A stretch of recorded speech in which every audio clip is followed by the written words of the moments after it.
శ్రీశైలంలో శివస్వాములపై జరిగిన లాఠీ చార్జిని తీవ్రంగా ఖండించారు బీజేపీ రాష్ట్ర అధ్యక్షుడు పివిఎన్ మాధవ్. ఢిల్లీ వెళ్తున్న తిరువనంతపురం కార్పొరేటర్లకు విజయవాడ రైల్వే స్టేషన్లో ఆయన స్వాగతం పలికారు. ఇక అనంతరం మీడియాతో మాట్లాడుతూ శ్రీశైలంలో భక్తులపై దాడికి పాల్పడిన సీఐపై కఠిన చర్యలు తీసుకోవాలని కోరారు. భవిష్యత్తులో ఇలాంటి ఘటనలు పునరావృతం కాకుండా ఆలయ చైర్మన్ ఈవో బాధ్యత వహించాలని డిమాండ్ చేశారు.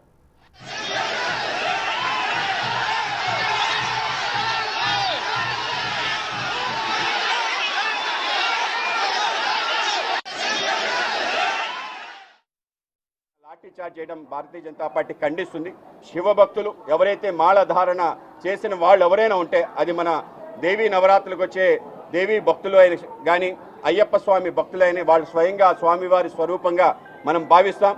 ఒకవేళ నిజంగానే ఏదైనా జరిగితే ఇటువంటి తీవ్ర చర్య మాత్రం పాల్పడకూడదు. ఆ విధంగా పోలీస్ అందరూ కూడా సమన్వయం పాటించాలని, ఎవరైతే అక్కడ పోలీస్ సిఐ ఎక్కువ చేశాడో ఆయన్ని కూడా ఖండిస్తున్నాం. తప్పనిసరిగా చర్య తీసుకోవాలని మేము కోరుతున్నాం. కనుక ఏదైతే శివభక్తులు శ్రీశైల క్షేత్రానికి ఒకేసారి ఎక్కువ మంది రావటం, దానికి సంబంధించిన చాలా సోమవారం కావటం, దాని కారణంగా జరిగిన ఇబ్బంది తప్పనిసరిగా ఏవైతే చర్యలు తీసుకోవాలో ఆ విధంగా చర్యలు ఈవో గారు అలాగే మా యొక్క చైర్మన్ కూడా అందరూ కూడా ఏర్పాటు చేయడం జరిగింది. ఆ విధంగా కూటమి ప్రభుత్వం ఏవైతే చిన్న చిన్న పొరపాటు వాటిని సరిదిద్దుకొని మరిన్ని సౌకర్యాలు కల్పించి శివభక్తులందరికీ కూడా ఆ యొక్క దర్శనం అలాగే యొక్క మాలలు తీసే కార్యక్రమం ఏదైతుందో అవన్నీ కూడా సజావుగా జరిగే విధంగా చర్యలు తీసుకోవడం జరిగింది.